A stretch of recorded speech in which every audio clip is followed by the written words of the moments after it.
Are you ready for the ultimate showdown between the two most popular Nickelodeon shows ever? In one corner, we have the iconic Spongebob Squarepants, and in the other, it's the new kid on the block, the Loud House. Who will take the crown? If you love the Loud House, give this video a thumbs up, and if you love SpongeBob, let us know in the comments. Let's check out which Nickelodeon show is better, Spongebob Squarepants or the Loud House. The story. Okay, let's start off with the actual storylines of both shows. SpongeBob Squarepants is all about, well, a sponge with square pants. The witty cartoon often has hidden symbolism and meaningful message that go over kids' heads. The show's absolutely hilarious and has managed to become a meme plenty of times, but we'll talk more about that later. SpongeBob is all about the lives of underwater creatures and their daily adventures that range from trying to steal the secret formula of delicious burgers and taking their driver's license over and over again. The show has genius sarcasm and hilarious storylines. It has been praised as one of the cleverest TV shows ever that manages to capture the audience of all demographics. The underwater life is realistic enough to not raise any suspicion with the young ones, but older viewers will have a lot of questions about pretty much everything. Seriously, existential life crisis is real when it comes to SpongeBob. Even if you don't like the show in general, there's an episode you'll probably end up relating to and possibly even laugh out loud. Speaking of loud, let's check out the Loud House. This show is all about Lincoln Loud, who's the middle child living in a large and crazy family. He has 10 sisters who all have strong personalities and pretty distinctive characters. Lincoln's usually the peacemaker, but we also get to see the adventures of his crazy sisters. You can definitely find yourself in at least one of the personalities featured on the show. The storyline changes with every episode, but you'll also find super sarcastic characters and running gags that will make you laugh out loud. The Loud House features scenes and moments that will definitely go over kids' heads, which means the show is perfect for adults too. Whether you've grown up in a big family or are an only child, this show will make you feel all types of ways about the family life. As you can see, the two storylines are entirely different, but they're also based on the same relatable characters. Just like SpongeBob, the Loud House constantly raises questions that defy cartoon logic. Overall, both shows feature wacky moments. Both shows have hilarious characters, and both shows attract a crowd of a broad demographic. Now, let's check both of these out in more detail. Main characters.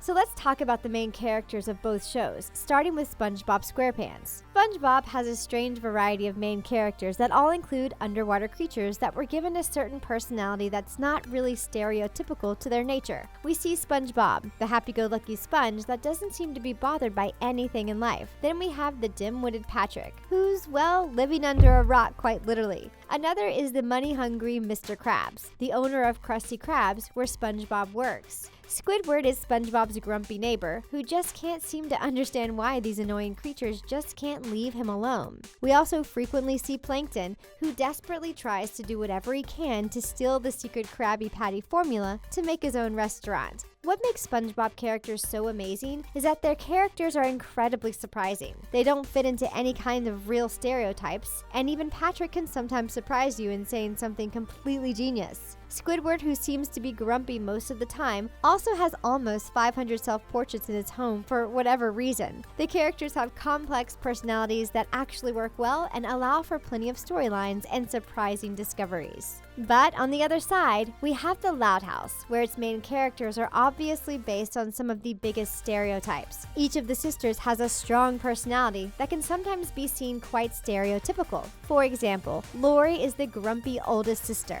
Luna is a rock chick, Lusa is the moody poetry girl, Lola is a pageant princess, Lynn is sporty and competitive. While that's pretty cool to see, it does sometimes limit the storylines and make the fans question why a character stepped out of their stereotype, since it's often highlighted so much. It's very clear that these type of characters can definitely be found in every family, or perhaps in every life phase, which makes this show that much more interesting to watch. This also allows us to easily follow the story, and we think we automatically know what to expect from a character in the story, which sometimes adds an element of surprise. While there are definitely things the Loud House could work on when it comes to their characters, we have to admit that they're definitely more relatable than SpongeBob. Side characters. As we all know, SpongeBob is full of side characters that definitely make the show better than it would have been otherwise. We're introduced to amazing characters like Squilliam, who's the only one that can make Squidward blush, or, show any kind of positive emotion. There's Pearl Krabs, who's Mr. Krabs' daughter, who no one seems to question the fact that she's a whale. One can only assume how that happened. People also love Mrs. Puff, the driving instructor, who definitely doesn't have enough nerves to endure SpongeBob, and she probably represents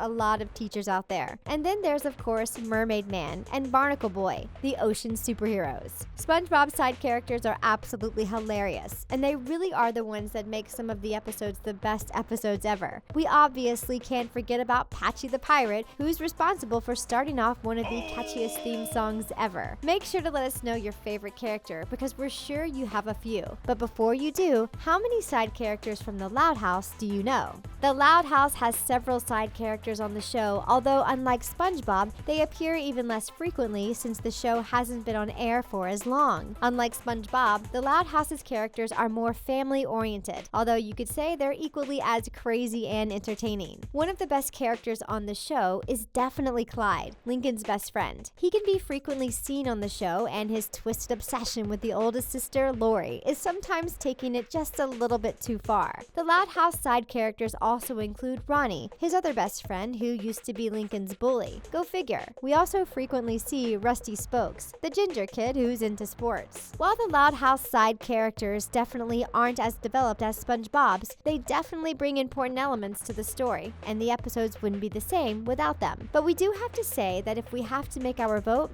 we'd say SpongeBob definitely wins when it comes to side characters. Sense of humor. What makes SpongeBob SquarePants is the sense of humor the show comes up with in every episode. Most of the time, SpongeBob's humor is lighthearted, but can quickly turn dark and sometimes even have plenty of adult moments. The twisted humor is really what makes this show stand out, and sometimes it's unbelievable what it can get away with. While SpongeBob does have plenty of creatively hidden pop culture references, it definitely also knows how to reference itself. SpongeBob can easily nudge a person next to him in a movie theater and tell him he hopes his ugliness won't be a distraction during the movie. Although it doesn't really touch any kind of real-world issues, there are a couple of moments where it seems like the show does take a stance on things like gender equality. SpongeBob gave birth to a lot of memes, and it's hard to even choose our favorite. The show's sense of humor is definitely one of the most important elements of SpongeBob, and even though it can sometimes be pretty dry, it does make for some of the most iconic moments ever. And where do we even begin with the Loud House? The Loud House's sense of humor is diverse, and it adjusts to every single character and their personality. While someone like Lenny doesn't often have any quirky funny lines, someone like Lucy can say something sarcastic every time she opens her mouth. The sense of humor is much more subtle to highlight real-life experiences and storylines. But what the Loud House knows how to do are pop culture references. You can find them everywhere, including the episode titles. Characters like Luna will often hum some of our favorite tunes, and even Lucy will sometimes recite well-known poetry. Pop culture references can also be spotted in the background and can sometimes be masked as toys and posters. The Loud House even features some subtle, raunchy humor to make sure it goes over kids' heads. So if you don't tend to like SpongeBob's obvious sense of humor, the Loud House has a nice way to creatively masking humor in the storyline and setting. The references work particularly well if the show is watched by adults, as they can probably appreciate these a lot more than their kids can.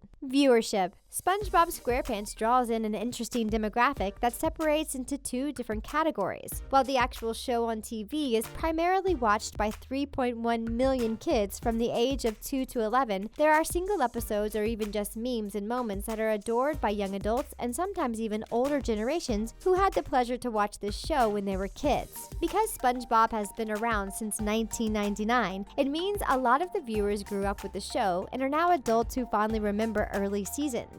In 2011, SpongeBob's Saturday morning premiere drew in 5 million viewers, and in 2013, a competitive rating of 1.1 was noted between the demographic of 18 to 49 years of age. That's pretty impressive for a show like SpongeBob, and there's definitely a reason why it remains so popular. The demographic seems to have changed over the years, and now the show can pull in a pretty decent age number, ranging from 2 to 14. In 2012, SpongeBob even became one of the biggest shows in Egypt, where the show's merchandise merchandise became an instant hit with street vendors, and even Japan got on board with this wacky show. The Loud House's story is a little bit different. Surprisingly, the Loud House pulled even larger numbers on its debut premiere, bringing in a total of 2.28 viewers. It's ranked high among the critics, and during the first year, it officially beat Spongebob Squarepants in ratings. Its viewers have remained steady at almost 2 million per episode, and its debut officially stole SpongeBob's main age demographic, which is the ages from 2 to 11. The Loud House also has an impressive score of 80% on Rotten Tomatoes, while the score for SpongeBob SquarePants is 71%. But can this 2016 family cartoon really go up against the old school show such as SpongeBob in the long run? Well, we'll have to wait and see, but so far it seems like people just can't wait for new seasons and new adventures of the Loud House. Of course, the show still has a long way to go, but we feel like it's definitely on the right track to take SpongeBob's Nickelodeon crown. What do you think? Who would you pick as your ultimate favorite cartoon? We have to say that both shows bring different elements that make them completely unique, and it's almost impossible to choose the winner of this crazy showdown. Share your opinions in the comments below. And that's all for our video. Thanks for watching, and don't forget to subscribe to The Things. See you next time!